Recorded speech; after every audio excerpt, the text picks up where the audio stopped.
We are all set in here. I'm just going to give a brief welcome to everybody that's here in the room. Thank you for joining us for Early Career Researchers, How the Pandemic Shaped Their Views on Publishing and the Library. I'm going to turn it over now to Carol Tenopir. Thank you, Cris, and welcome to everyone in Charleston and also wherever you may be. I am sorry that none of us are able to travel to Charleston this year. I've got my fingers crossed for next year because it's always one of my favorite stops. But we're coming today from Michigan, North Carolina, Knoxville, Tennessee, and UK, and I suspect you are scattered about as well. So I'm glad that we could get together, even though not in person. I'm Carol Tenopir, and I probably know some of you. I'm Professor Emerita at the University of Tennessee, Knoxville. I did retire in August of this year, but I'm still working on this research project. I'm a co-principal investigator on the Early Career Researchers in the Pandemic Project with a wonderful team, and you'll meet some of them today. Today, we're talking about early career researchers as harbingers of change. This is part of an ongoing international project that has, for several years, has been looking at postdocs, well, graduate students, postdocs, assistant professors, and equivalent in sciences and social sciences. And we are looking at their opinions and attitudes regarding scholarly communication, including publishing in journals, distribution of research and libraries, and we get detailed opinions, and also it helps us kind of predict some forthcoming changes, perhaps. The current phase is focusing on how the pandemic may be affecting their careers and their use of information resources. This phase 2 is funded by the Alfred P. Sloan Foundation, and in the UK, it's led by Ciber Research. Some of you may know Dave Nicholas, and it's led by University of Tennessee in the US. But we have a wonderful team of researchers in 8 countries, and I have to look at my cheat sheet here. We've got researchers studying early career researchers in Poland, Malaysia, Russia, China, France, Spain, the UK, and the US. And we also have researchers in Israel and Australia who are working with us. So it's a great opportunity to be with this big crowd. And Dave Nicholas of Ciber coordinates the international team, and Anthony is sort of the bridge, I think. Anthony Watkinson works both with the UT team as well as the international team. This is a longitudinal study. This current phase is a qualitative longitudinal study. The same subjects are interviewed every year, approximately every year, until they either age out, maybe they get tenure in the US, at which time they are replaced by new ECRs. So there's a continuing influx of new early career researchers as well as the continuing ones that get re-interviewed. The phase 1 started in 2015, and then phase 2 we started last year. And in the middle of the pandemic, we're just now finishing the second round of interviews on the phase 2, and then there will be a third round, we hope will be post-pandemic next year, again with the same group of researchers. There have been about 177 interviews conducted in each of the interview rounds in phase 2, and 22 of those are in the US, and then the survey will be next year. So as I mentioned, today we're going to be mostly focusing on highlights of this very large study, US highlights mostly, but Anthony will give you some international perspective. And we've decided that in the Charleston audience, it would be particularly interesting to see what the researchers in the interview said about libraries and also about scholarly communication, particularly journals among the US participants. So let me just briefly introduce our panelists. First is David Sims, and David is a research associate and a postdoc and a project coordinator for the University of Tennessee and US team. And he's going to be talking about some of the perceptions of libraries. And then next is going to be Suzie Allard. She's a Chancellor's Professor and Associate Dean for Research at the College of Communication Information at the University of Tennessee. And she's the project PI since August, was a co-PI before that, when I retired. And she'll be talking about some US highlights regarding scholarly communication and journals. And then finally, we have Anthony Watkinson, who's a principal consultant for Ciber Research and a visiting researcher at University of Tennessee, Knoxville. And I think if you are a regular Charleston goer, you know Anthony well. He's leader of the UK interview team, and he'll be talking about some differences between the US and other countries. So I'm going to turn it over to David to talk about libraries. All right. Let's see.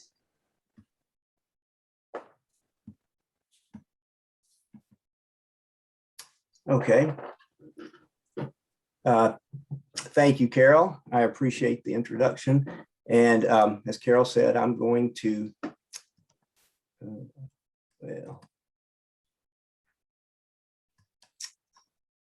I can't get my, let me go back. I'm sorry. Can't get my,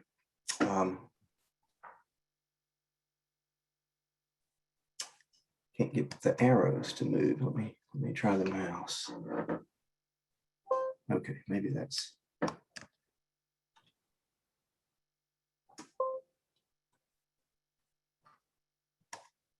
Okay, I'll use the mouse. So today I'm going to talk about or give you some the comments that came out of one of the questions that was what role will the library have for researchers in 5 years' time? And I want to share two extremes with this. Let me see. Bear with me just a second. I can't see the top of my slide.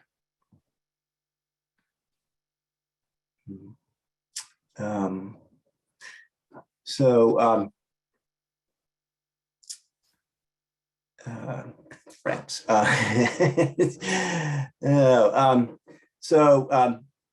You can see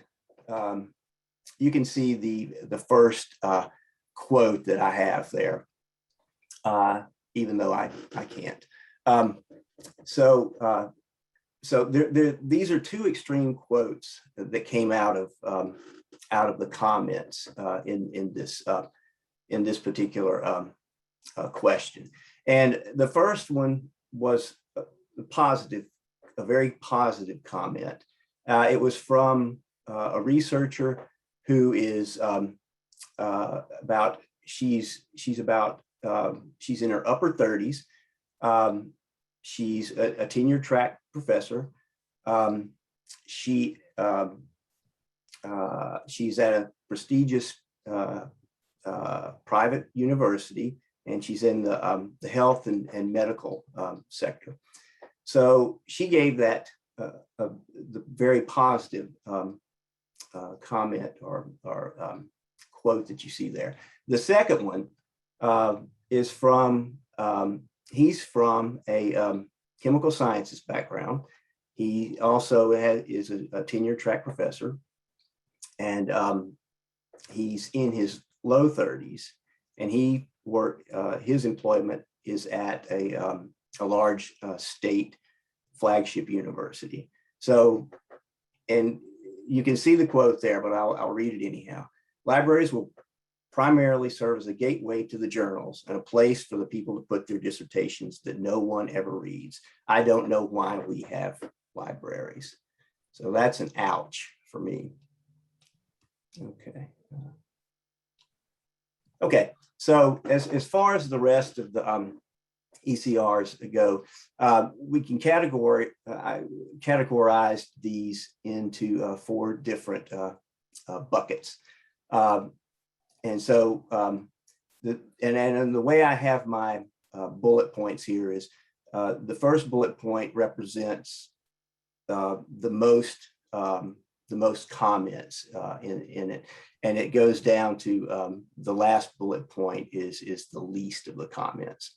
So most of the people most of the respondents were able to specify certain services that would be continuing. But then about the same amount of people, their comments came through with just little thought given to the question. And then a smaller set of people had comments that was more along the lines of little use of or for libraries. And then we had a couple that had specific needs that they hoped to see in the future. Okay, so as far as the specific services that would be continuing, again, this was the majority of people had spoken into this type of had these type of comments. But drilling down into it a little bit more, most mentioned locating and obtaining information, and the details of that would be in the subscriptions and interlibrary loan, search tools and guidance with information searching. The few people that did mention the type of information that they obtained or would be attaining in the future was journals and ebooks, as you might expect. Another group of people suggested that journals would there would continually be digital journals, articles would be continuing to be digitized, and the virtual services would continue increasing. And a very small a couple of people mentioned that supporting faculty and informing grant applications would also be continuing. So when you get into the, again, I want to say, let me go back, this was the majority of people mentioned this, but almost the same amount of people had little thought when they answered the question. They tended to give generic statements, and they kind of they had a lack of specific services to name. So the quote I have there gives you a really good indication of what these kind of comments was like. So I think libraries will be just as important or more important, and they'll continue in their importance in the future. So not a whole lot of information there. So going into the third type of comment, I tagged this as a little use for libraries. So there was a few people that mentioned that journals were still important, but at the same time, they wondered if everybody goes to, or all the publications become open access, then the library may not be quite as important to them in the future. And then we had another couple of people that mentioned they had so little interaction with the library at all that they really couldn't even come up with anything moving forward or any services to mention. And the last quote on the slide here, I am not sure how the library is going to affect or even be related to research. So that gives you an idea of what those people were saying and their sentiments. And then the last group, and it was just two people. We had a total of 22 interviewees, but the last category that I had for that question was giving specific things, and in particular, they were around data organization. One was interested in seeing more easy to use data repositories, and the other was interested in talking or seeing services related to indexing data. So that covers the types of questions that were asked what role would the library play for researchers in 5-year periods. Now, I want to leave you with kind of a positive sentiment here. So you remember at the first of my session, I had a positive and a negative quote. And that negative quote, part of that was, I don't understand why we still have libraries, or something to that effect. But we've now completed our second round of interviews. And here is what that same person that provided that negative view, here's what he said on the second interview. It's becoming very difficult to keep up, even in a subfield, with just finding papers related to your work within a journal you follow. And maybe libraries will start providing some service on that and sort of breaking down papers, because there's just too many. If you were to go back and read the very positive quote that I gave, he's basically saying the same thing. So thank you for your attention, and I will now turn this over to Suzie Allard. Hello, everyone. Let me get my screen set up here. There we go. So during our interviews, we also asked ECRs questions that really help us uncover some of the insights about how these early career scholars are thinking about publishing. Hold on. Oh, I don't know why it switched too many slides. Let me go back one. There we go. We did ask, for example, during your academic career, have your attitudes towards established scholarly communication practices changed? Most did say there was no change. However, it's really, really important for us to look at those who did say yes, and because there's a lot of value in thinking about what they're talking about in that regard. One area of comment was that dissemination of research has changed. We now see a lot more use of social media to promote research. Additionally, they talked about how publications are moving towards being more understandable to broader audiences. One person commented, and I quote, "It's shifted more towards being understandable and then disseminated more broadly rather than to just our academic world." Now, this broader audience can be a more public audience, but it may also represent scholars in a field outside of the one that the person's specialized in. As one ECR observed, there's an ongoing transition from research that focuses on a single discipline to more interdisciplinary research. And that may also require a more direct style of communication of the scientific facts. And that ECR also noticed that the change to interdisciplinary research seems to be aligning with the transition from disciplinary conferences to concentrating more on journals as the primary scholarly communication outlet, since most of the conferences do have a disciplinary focus, but journals can reach a wider audience. Another theme that came up had to do with career maturity. Among those who said there was a change in their scholarly practice, they started to think about different things. One noted that their career had been derailed by the pandemic, and they talked about how that timeline had changed. Another noted, quote, "I think that as I learn more and have matured, I appreciate more that novelty is kind of overrated. Execution is very important." I think this next slide, this quote really elegantly captures the essence of the perceptions that ECRs have towards the changing of their careers. I was much more pro open access as a graduate student.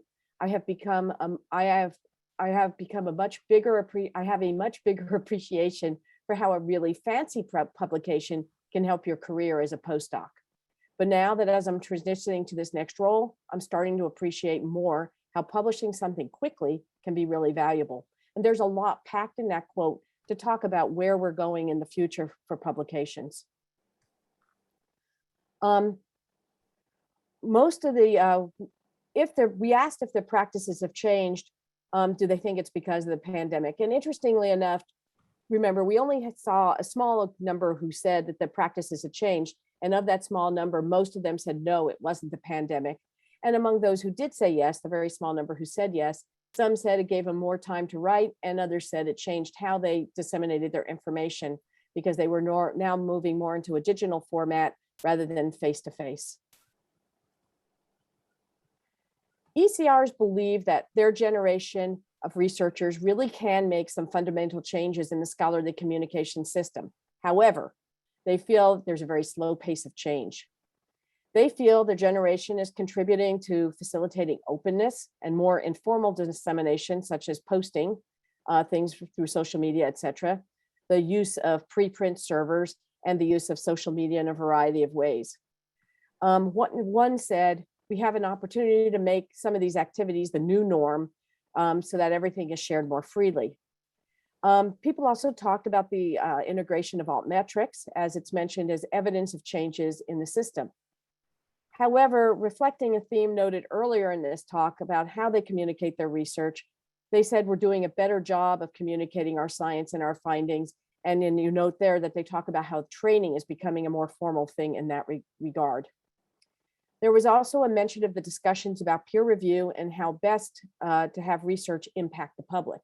A lot of interest in how it reaches out beyond academia. However, ECRs do see limits of what they can accomplish in terms of changing the scholarly communication system. One noted, the opportunity is more for the older scholars. I think they have more freedom and clout. So they are the ones who have the real potential to move to open access journals. We asked what they look for when choosing a journal to submit to, and how the ECRs choose these journals reflects what we have seen in prior studies of scholarly habits.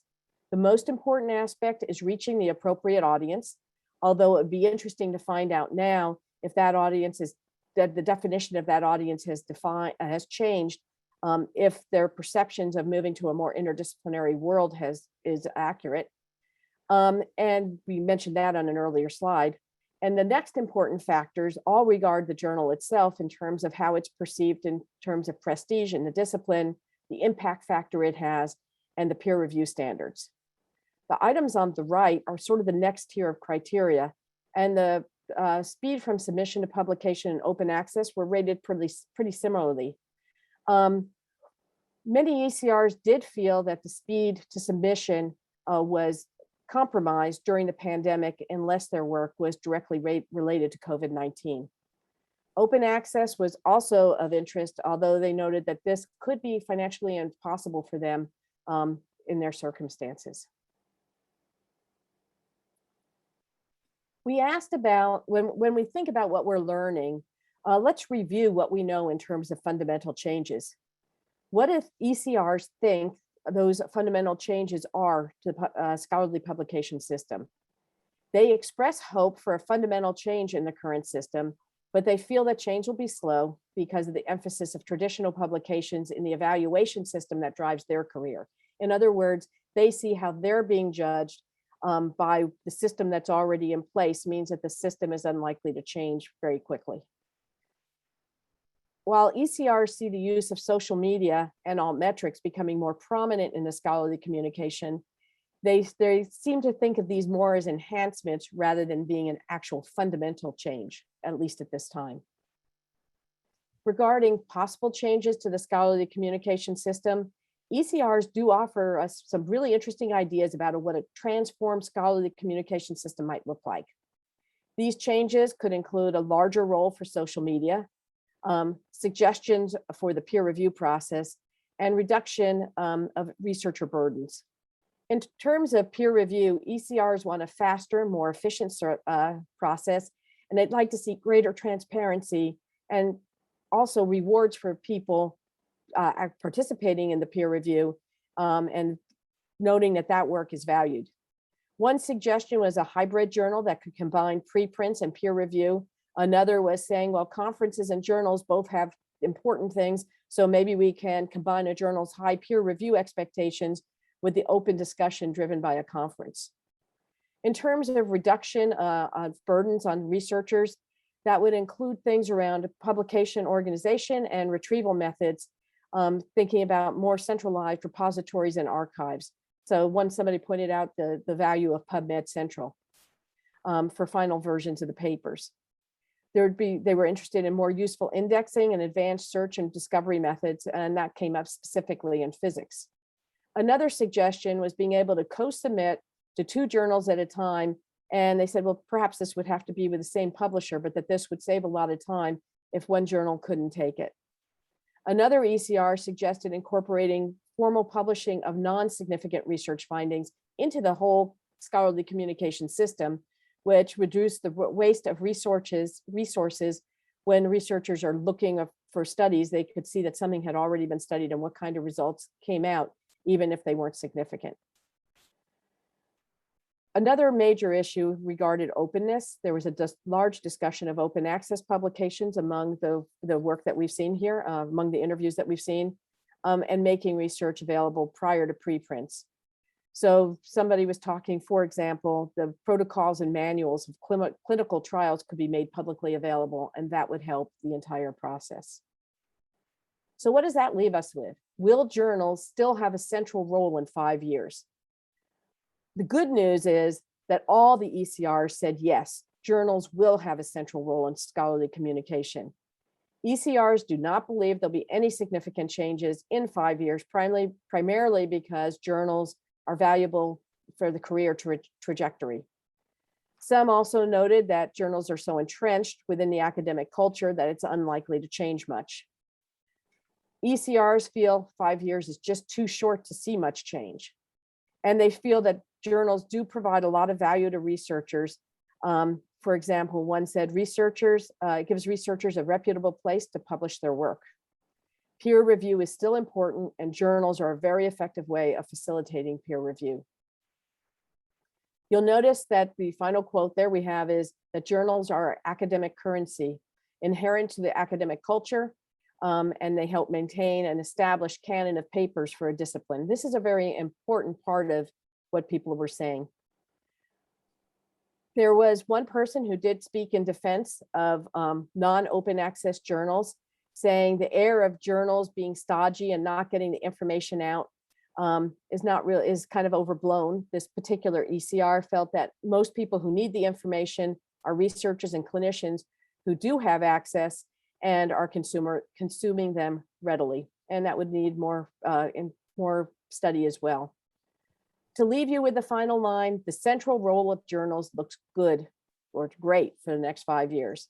However, we still need to consider what the future might look like, as these ECRs have the quote, and I'm going to use a quote from what we heard of a quote earlier in this talk, freedom and clout that comes with a maturing career. They may be reimagining the scholarly publishing system when they have that quote clout. What we are learning now can help us be prepared for that day. Anthony, I turn it over to you. Good, thank you. Okay, can you hear me? Yes, obviously. Okay. Now, okay, the bottom line is that UK and US ECRs have a very similar attitudes and practices. And as I listened to Suzie and David, it reminded me quite how similar we are. This was true of our previous work in Harbingers 1, as we call it.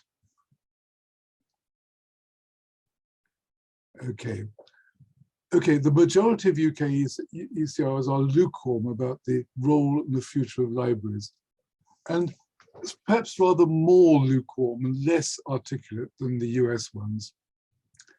Some are polarized, but not many. And the French, interestingly, are even less interested in libraries in general and their role, and the Malaysians are very positive. So that's two ends of the spectrum. The rest of the points I'm making are where there's more interest, some interest by one or two librarians in particular roles of the library. One of them mentioned a library training role. Another one mentioned a data management role. There was nobody mentioned a role in discovery. So when you can assume by only one of the first two categories, it means that all the others were completely uninterested in these roles. Now, in some countries, not in the UK, particularly in France, a Starbucks role is perceived as the purpose of libraries. In France, they see the libraries as great places to work, good coffee, not Starbucks, presumably if it's in France, French. In the UK, they weren't interested at all. They said they never go into the libraries. All of them made a big point they went to the library, didn't go to the libraries. Now, journals were made central for dissemination. Peer review is, so I want to go back a step. I'm sorry, I didn't mention something I wanted to say, which was that libraries are of great interest still. They expect libraries to continue because libraries actually are the way in which they get their journals. If they get their journals okay, libraries don't really count. The journals were made, now move on to journals. Journals were made center for dissemination. The reason is peer review. Peer review is, all of them are keen on peer review. They all have, all of them realize there are things wrong with peer review, but they still regard it as the gold standard. Preprints regarded as a positive, except that, of course, in many of the fields we're working in, preprints haven't really materialized in any big way. Few of them had actually put up preprints. Fewer still had used them, but they liked the idea. Early career researchers in both countries saw ongoing, increasing roles for other informal dissemination with social media.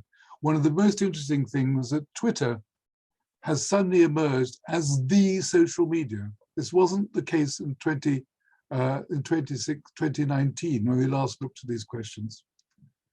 They all claimed to want to publish open access gold. They hardly mentioned green at all, but they all united in their hatred of APCs. Interestingly enough, most of them have got round the problem. When they did our second interview, which has not yet codified, we found them talking about transformative agreements enabling them to publish free, things of this sort. They were happy with the funding gave them, so most of them could publish open access they wanted to do. So it hasn't gone down, has it? Sorry. No. There we are. It's gone down now. So recent developments. We've done some work which has come up. We've already put it in for publication, and that is a DOI. It's up on our site as well. The question of, have the problems of teaching online, the difficulties of getting onto online teaching, of finding the difficulties of working with the students who are not face-to-face, has this caused real stress leading to burnout? They hasn't in the UK because most of them don't teach. In the UK, it's quite different from the US, but in other countries, yes, they do, and they are having problems. The choice of journals, again, we've mentioned that. In the UK, unusually put the audience top, and the open access is a minor thing. Criterion for choosing a journal to publish. Outreach, again, is important. In the UK, they've missed face-to-face networking a lot, but they're finding virtual workarounds. In the UK, early career researchers will not publish in gold unless funding is available, but are now benefiting from transformative deals. So I've finished, I've got put up the site, the Ciber site. I think I'm going to leave time for some questions, and I'll shut up now and let Cris or whoever it is take over. Bye. All right. Oh, okay. Thank you to Anthony. There are some questions that came in via Pathable. And if you have any questions, I see somebody coming up to the mic, so I'm going to let Go ahead, Adam. Adam's here. Adam Chancellor's here in the room. I'm going to let him take the first question. Hi, Adam.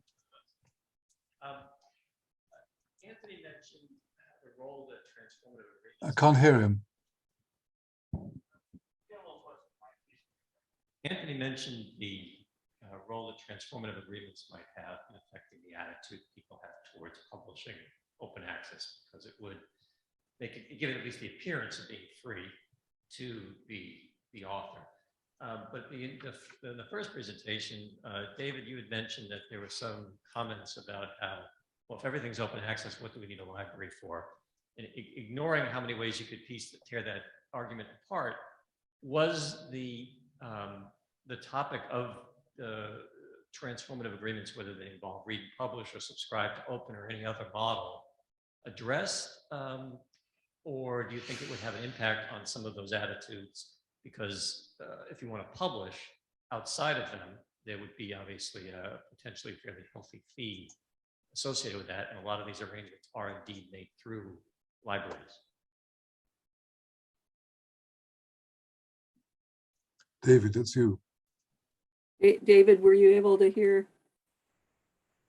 I caught some of that, but I think from what I heard, I believe that a lot of the researchers just simply do not realize the library's role in the journals.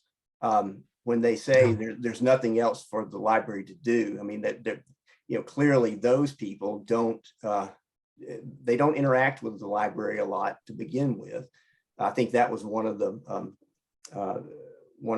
points on that slide. And so, but others use the library extensively, for help. So I guess, and I think you mentioned something about if it was reworded or other things introduced into it. I guess, yeah, you could change those. They would say different things, I guess. But I'm sorry I didn't hear all of that question. Could I add one thing for this, Adam? They didn't, when those who mentioned transformative agreements didn't say that. What they said was, I've just discovered that I can publish in any Elsevier journal because of some deal our library has with the publisher. So things like that. They didn't know much about the business models. I think that's true to say. Business models, the sort of business models we talk about all the time, they were they didn't know about. They didn't mention them anyhow. This question, so this is Cris in the moderator. So this actually relates to one of the questions that's come in on Pathable. So Ria Davakos, please pardon me, Ria, if I'm butchering your name, has stated, one of the issues with faculty as research subjects is that they seldom think of the library. Do you have any suggestions with what approaches to get past this? What best service, because the best services are invisible and seamless, but how does one probe that? There you are, that's you, David, again. Okay, and so she's asking how to get past that of not knowing what the services are. Right. So that often, I mean, we do a lot of work in the library. So to explain what I think the question is, we do a lot of work to make our access to resources seamless. And I think we do some work to kind of brand those, we have a get full text at Murray State button, for example, at my own institution. But how do we put ourselves in front of faculty and make ourselves noticeable to faculty without making ourselves obtrusive to faculty? Yeah, so I can mention that there. Also, I think Suzie Allard can chime in on this, but I'd been part of another study where we asked librarians, it's not part of this study, but it was another study about we head librarians. We ask things about this, and what I found in that is there's advertising. I mean, you just got to market. That's what I came out with. You've got to market yourself. You've got to get out there and let people know what services you have directly for them. And so that's what I will say with that. I agree. Can I add here? Cris, talking about branding is really important in terms of when people go through access, so they understand that they're not just magically getting all these things on the machine, and it isn't just coming through the web without having access through the library. I think that's really important. And I think what David's talking about is really important. I think of it in terms of relationship management. You want to have a relationship with the people you're serving to where you can be visible at other times, not just when their need is. And when their need is, that's a great time to deliver seamlessly and to help them at the time that they most need to just get it instantly.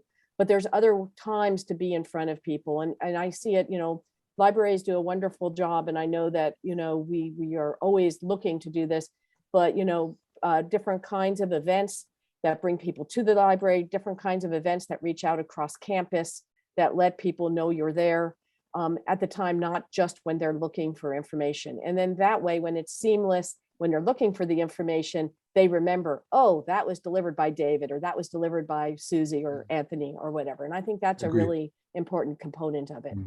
And I would jump in. One of the things that I think anybody who's been in a library for a while or done this kind of research, it is a continual issue. This is an issue we would have been talking about 5 years ago, 10 years ago. Better the services are, I think Cris said, the more seamless they are, the more you have to continually meet people in their own environments or let them know what the library is doing. I think the other insight from a longitudinal study like this over years is that the needs that the same person has and their knowledge of what the library is doing has to be continually renewed because the needs change. So when they're a doctoral student versus a postdoc versus an assistant professor, and then when they have tenure, presumably in the next, what they remember, they don't always remember the same things in the libraries because what they need is different. So it's sort of a continual problem. If I could state it that way, it's a need. This is kind of continual marketing doesn't go away. You don't just tell people one time and then they remember the library, because when they have another need, they will not necessarily remember. And I think it's also important to remember that the terms we use, and Anthony mentioned this, transformative agreement, nobody used those words. No. Okay, they're not thinking in the terms that we're thinking of. They just know that, hey, somebody is going to pay my OA fee, and it's going to be the library. That'd be great. Well, I think we're coming up on our end time. Is that correct? At 2:15? Yeah, I'm afraid so. Yeah. So we're, are there any, before we go, are there any other questions here in the room? Any other? 20 people already gone. So they've gone home. They just left. Oh, they just left. I think this session automatically starts to shut down at some point. In 5 minutes. All right, we do have, if y'all here want one more question, like I've got some questions from Pathable, or all right. So one of the questions that came in on Pathable was, is there a difference with research at well-funded libraries or larger, more well-funded libraries? So for example, perhaps they hit fewer paywalls, but don't realize the connection to library access. So again, I think this relates back to this branding situation. So did you see a difference with early researchers research at larger institutions or more well-funded institutions? I'm going to have to leave now. I'm sorry, people. I thought I'm due to leave, go somewhere else at 6:15. So I'll say goodbye to everybody. I can answer that. At least with the United States, we didn't see any difference between well-funded and not so well-funded. When this international survey that'll take place next year will give us a larger samples, so we'll be able to make more subtle kinds of assessments there. I think that's probably what we do. And the early survey, the survey from part 1, is available on the Ciber website. So if I could just remind people that the materials and the publications and things are all on the Ciber website. Will you be coming back to Charleston next year to tell us about that more detailed survey? I would love to be back in Charleston. Excellent. All right. David, Okay. Susie, how about you? This project goes for another year. So. All right. Well, I think that's an excellent note for us to close on.